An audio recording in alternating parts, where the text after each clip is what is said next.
We're going to start the tour on the outside of the Airstream and just go over all of the exterior, everything that we did, all of the cool new additions that we added, and just all the work that we did on the outside.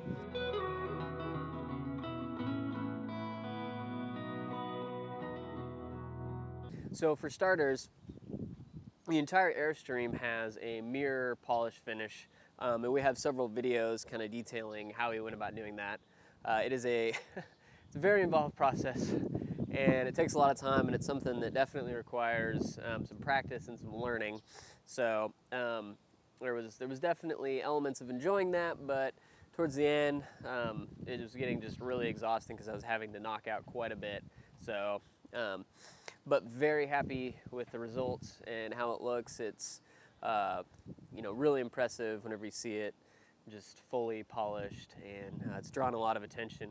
We've had a lot of people stopping and taking a look at it and stuff like that. So we didn't change too much with the door. The door itself is basically original. I did paint the interior skins of that with a chalkboard paint, and that way that'll give them the option of if they want to write a menu on here or put specials or any of that kind of stuff, that they can do that. I did not put the screen door back on though. There really isn't a purpose, and with this different step, it doesn't really fit as well. You can't close it whenever the step is up and closed, so not really a need for that, so we're not putting that back on. It has all new seals and all that kind of stuff.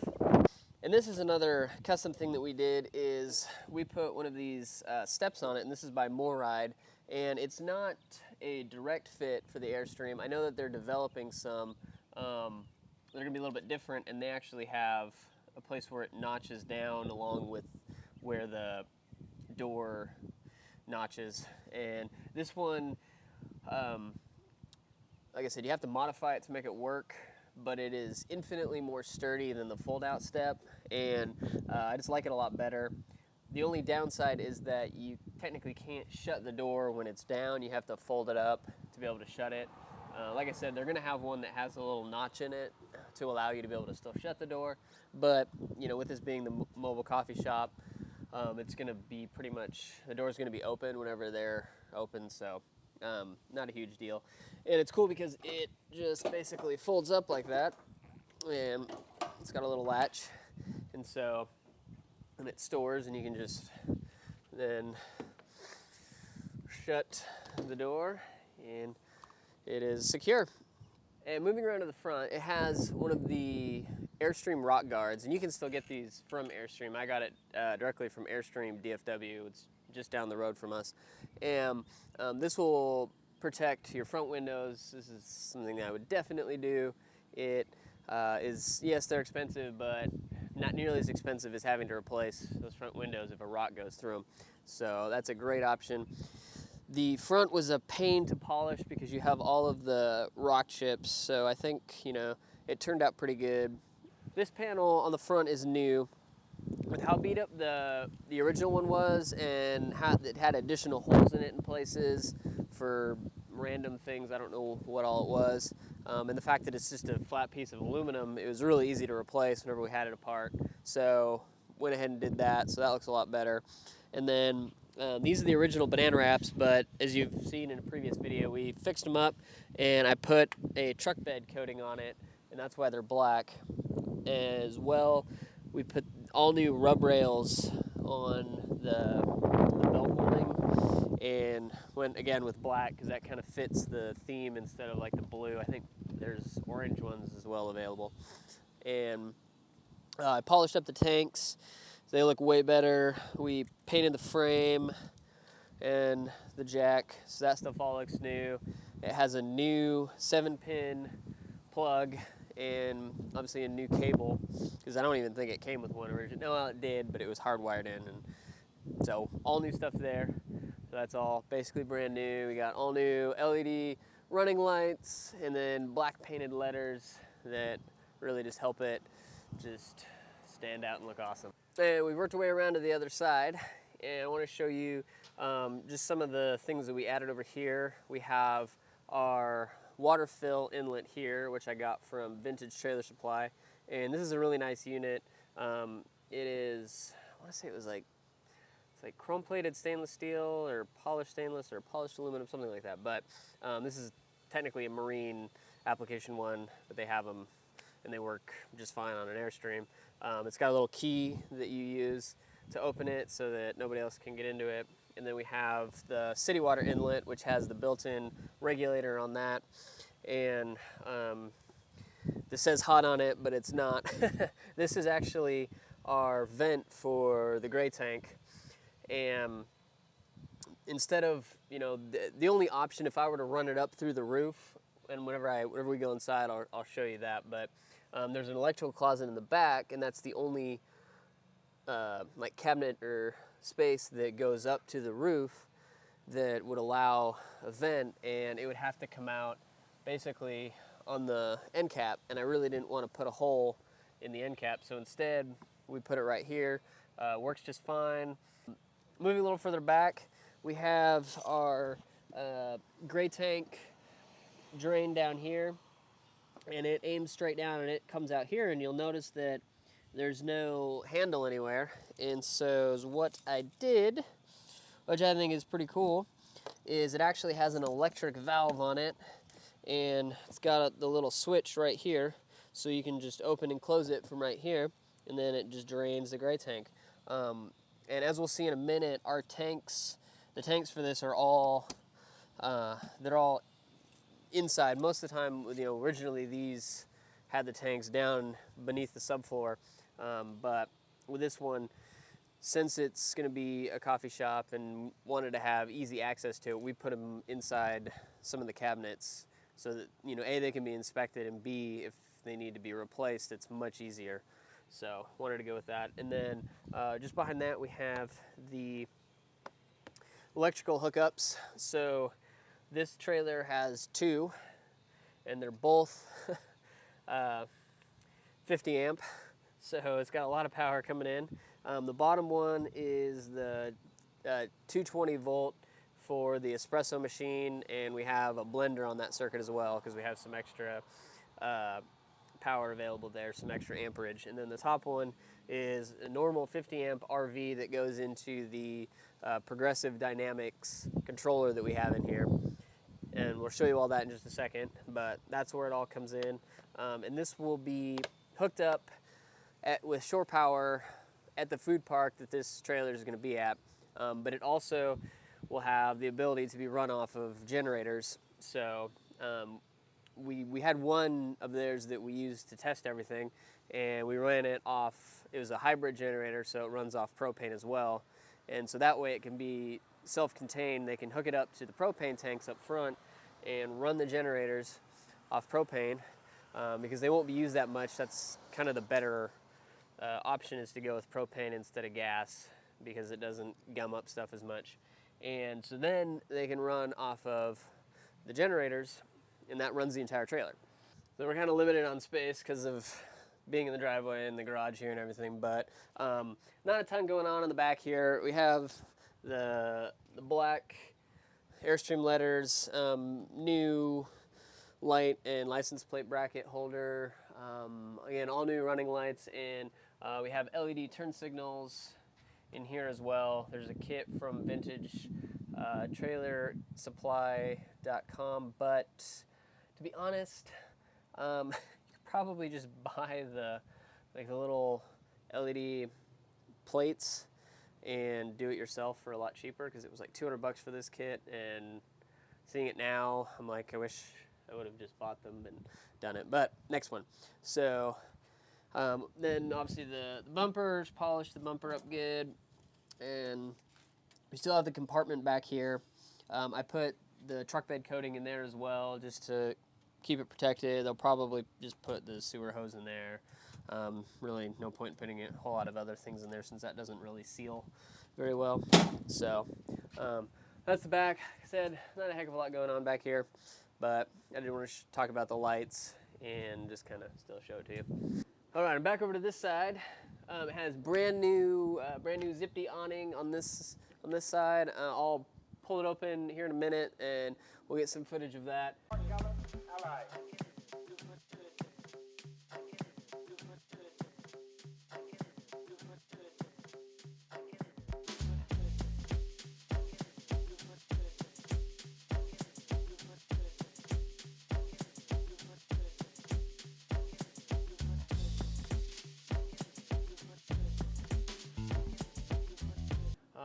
It's brand new. It's got actually orange fabric, and it really stands out. It's really cool. It kind of fits their branding, so that's why they went with that choice, and I think it really looks good. It helps kind of just pop the trailer. Moving down the side, we have the Gerard tankless water heater, and we'll show you the install on the inside of that.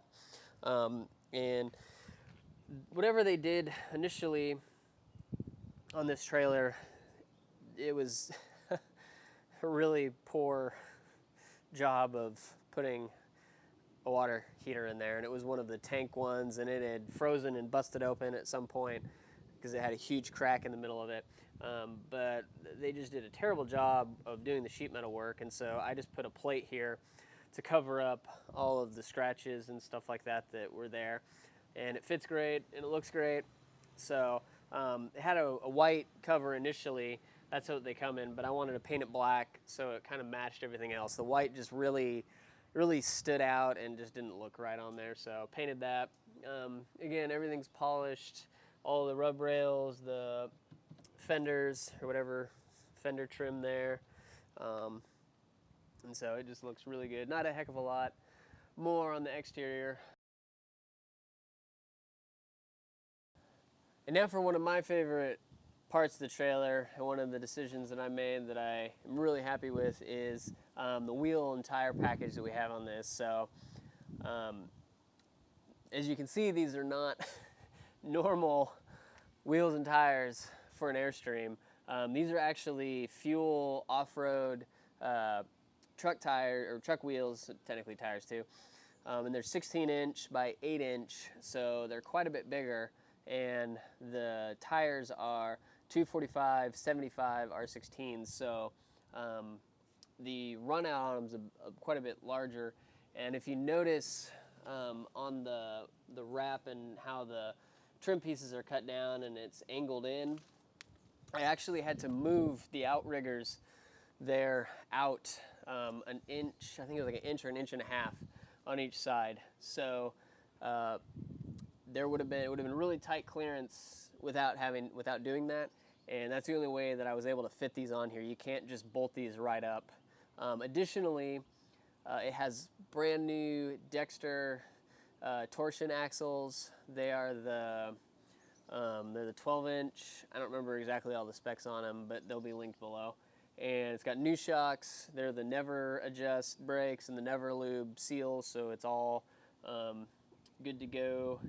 And I think that this really makes the trailer stand out. I mean, these are just epic, and these are I don't know if I said it, but these are the Fuel Beast wheels, and the Toyo AT, which is an all-terrain open country tire. This thing's not going to be driven a ton. It'll go out to Florida, and that'll be probably its longest trip. And from there, it's pretty much going to be at the food park most of the time. They'll do a few festivals throughout the year. So this tire, if you're going to be driving a ton, this tire is probably a little much, and it may affect your fuel mileage, just because it is a little bit knobbier. But I think that it has a really awesome aggressive look. So it's kind of one of those trade-offs where if it's not moving that much, it doesn't really matter, and it just looks really cool. So that's why we went with these, and I think it definitely paid off.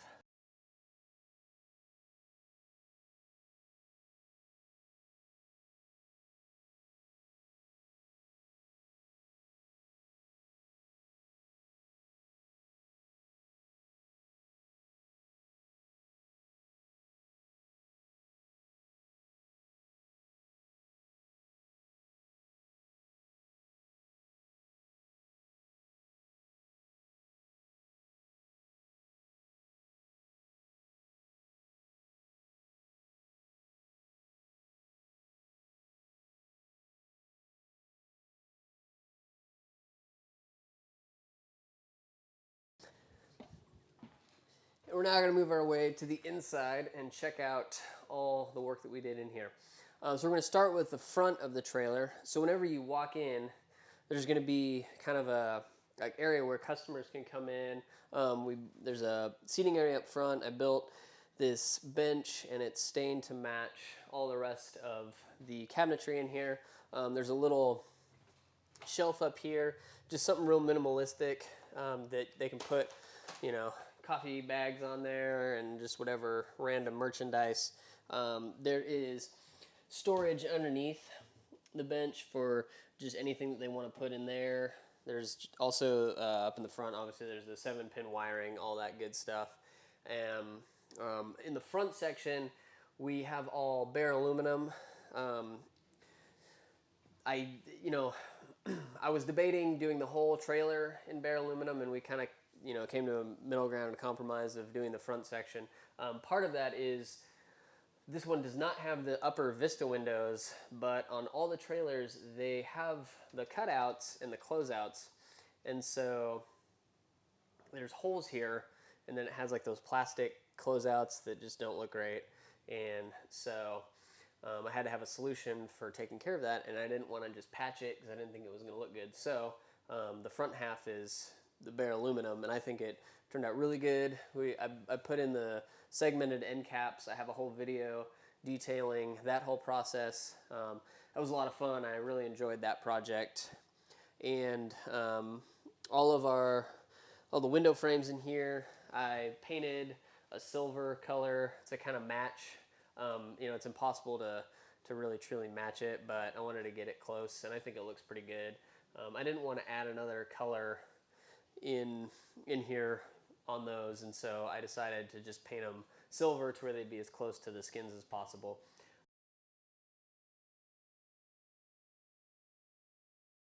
All right, now we're going to talk about the main working area of the coffee shop and what I did and the design that we ended up coming up with to help really maximize the workspace and make it as efficient as possible.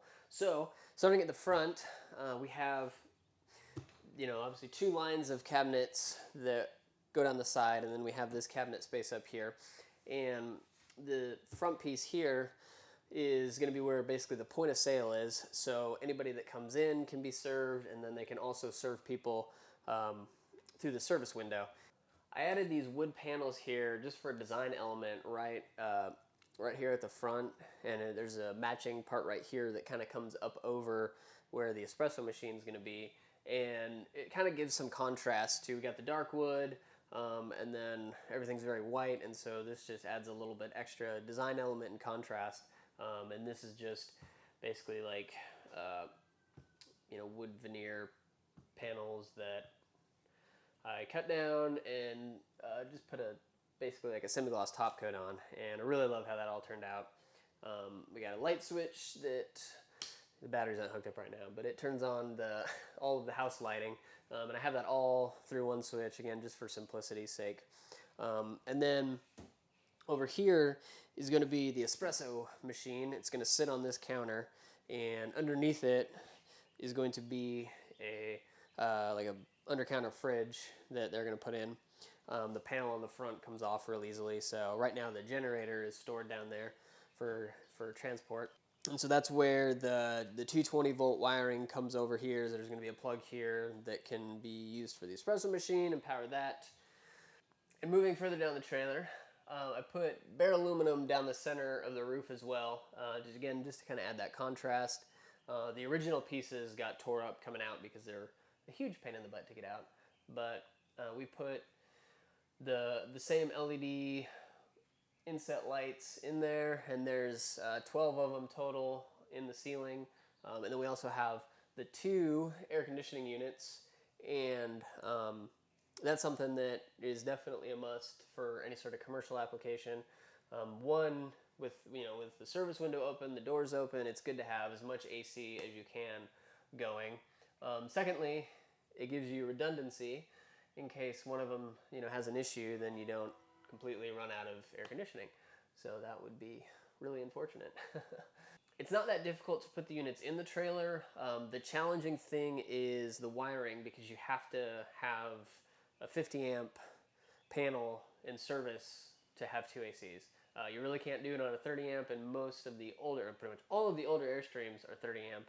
And then a lot of the newer ones that just have a single AC are also 30 amp. So to upgrade to that is a bit of work. We'll go back there and see the panel that we used and how that all went out. It's obviously not impossible, and I think it's a great idea, especially if you're in a hot climate, to have two ACs. These things are it's such a challenge to get them to cool off. So that's going to be something that's going to be really helpful. And then here is the service window, and this is basically going to be where they're serving people that are walking up to the Airstream, that would make sense by the name. And it's got these two handles here to open and close it, as well as latches to secure it. We have lights in it because you need exterior lighting for a service area for a food truck, so took care of that. And then the hydraulic arms that hold it up, so it's unlatched, so basically just opens up and then it's open for business and good to go. That was quite a bit of work to build that and fabricate it, and I think it really turned out great. There's a few minor little things that I would change next go, but all in all I think it looks awesome and works great, and it seals up and everything, so I'm really happy with that, how that turned out. Also, as you can see, the countertop drops down right here, and that enables people to be able to, interact with customers and hand them stuff easier, and so that's why this drops down. We have our cabinetry that continues down along here, and all of this cabinetry was from seconds and surplus, and it came in like just bare wood, and then I cut them all to fit everything, because down under here there's the wheel wells obviously, and so you can't just put a cabinet in there, so I had to cut out the bases of them and make it work, and I think it all fit in pretty good, turned out really good, and really happy with all of that. So these countertops I chose they're from IKEA. And one of the main reasons why I went with them is because they are quite a bit thinner than most other countertops, and they're also, pretty budget friendly, yet they're still really durable. It's got it's basically a Formica particle board countertop, and so that Formica is really durable, and that'll stand up to a lot of abuse. And as we come down, as you can see, there's lots of counter space in this, because that's, a big priority in a coffee shop is to have lots of room. There's going to be, grinders and pour overs and just all sorts of stuff out and in use. There's going to be like a blender over here and all of that. So we wanted to have lots of space, lots of storage space underneath. All of these drawers open. These ones are these are sink bases, so those don't open. And then all of these cabinets open up and close. And I use they're the little RV, and I'll get some footage of that, but the little RV click lock cabinet holder dealies so that they stay shut and they don't go flying around. For the backsplash, I just got some pieces of aluminum that had been anodized in a copper color, and that kind of matches all of the accent pieces, all of the window frame accents, as well as the copper pieces in the front. And so I just basically made backsplash out of that and riveted it to the walls, and I think it looks pretty awesome. And then it's obviously sealed so that no water will go down. And towards the back of the trailer, we have all of our various different sinks. These were a bit of a challenge at points, because it's commercial stuff, and so getting it all in here and everything, got it all, and it all works great, but a little bit of work. So first off, there's the pitcher rinser, and basically the milk pitchers that they use to steam milk. You just take it, flip it over, stick it on there, and it sprays the inside, cleans it, and you can set it over there. And then there's a hand wash sink and a 3-compartment sink for doing dishes, and we have a pretty intricate drainage system going on under here. It was a challenge because the gray tank is basically right here underneath this sink, and so there's not a heck of a lot of space. So we had to run the piping in a creative way, and I think it turned out really good. It all works great, drains great, and everything is sealed up, which is always a plus. You don't want leaks. So really happy with how that turned out, but there was at points a bit of cussing involved with all the plumbing, just because of how tight everything is in there and certain aspects of commercial stuff that is a little weird, but got it all in there, and that all works great. And over here on this side of the chair that we have more counter space. There's a spot right here that an ice caddy is going to slide in. It's going to hold like 100 pounds of ice, because that's an easier solution than having an ice maker, from what I understand. And then all the way back here we have these two massive kegerator fridges. So these are going to be for the cold brew that they use, as well as I believe they partner with a brewery in Gainesville, Florida, and they have a coffee stout and some other stuff. So that's really awesome. I didn't realize how big these things were going to be. These are commercial. You see the regular kegerators at, Best Buy or wherever, and they're not this big. So these were, they stick out a little bit, which is fine. I mean, they're functional and it fits and everything. So, but they just are a little big. And all the way in the back, we have the electrical closet. This has all of the circuit panels, everything electrical. It's got the battery down below. It's got the water pump and all of that stuff. We have the controls for everything mounted right here.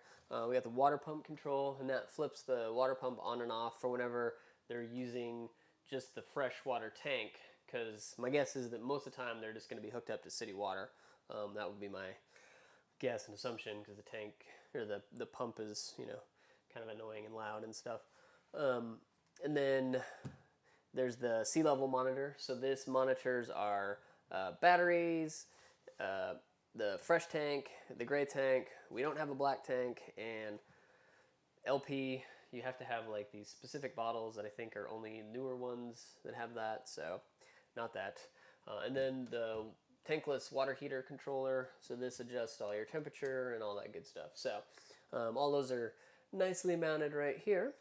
And this is just a wood thing. And I use the original pieces that they use in the Airstreams for the partitions and whatnot to build this, and that worked out really good. That helped me get that curve, because that is not easy to figure out and to cut. So thankful for those, and that all worked out great. And then inside we have, like I said, all that stuff. All right, and here is the electrical closet. And as you can see, we got the two panels. There's the back side of everything. The first panel, this is a progressive dynamics control panel, and this is a 60 amp one. This is a really great product. It has a built-in charge converter. It does not work, I don't believe, with lithium. You got to get a separate charge converter, but that's pretty much a given. Or with solar, I don't know. In any case, I don't know enough about electrical, so don't listen to me. But we have our 110 breakers over here, and then all the 12 volt systems over here. So it's all self-contained for both of those. So if you're building a trailer, this is a really great panel to use, because you can have everything totally self-contained there. They're not too expensive. I think it was like $250 for it, which is really a great deal for something that's all self-contained, and highly recommend that. And then up above here, we just have basically, there's just a, we got a double pole and then a single pole. That one's obviously for the espresso, and this is for the blender that we have on this panel. So that's pretty straightforward. And then moving down, we have our battery, and we have our battery, which has a kill switch on it. All the wiring comes through there. There's the water pump. Tried to isolate that and put it in here to keep it quiet, but they're just loud. It just is what it is. So, and then all the way back we have just a rear window. There's just some space back here. They can kind of do whatever they want. If they want to, put some hooks back here to hang jackets or whatever, there's just room for that. I'll let them figure that out as far as all the additional just kind of little things here and there. And then again, the segmented end caps back here. This looks really awesome, and love how that all turned out. So that is the interior of the Airstream. I'm going to go back up front and we'll talk about just a few more things, and that'll pretty much be it.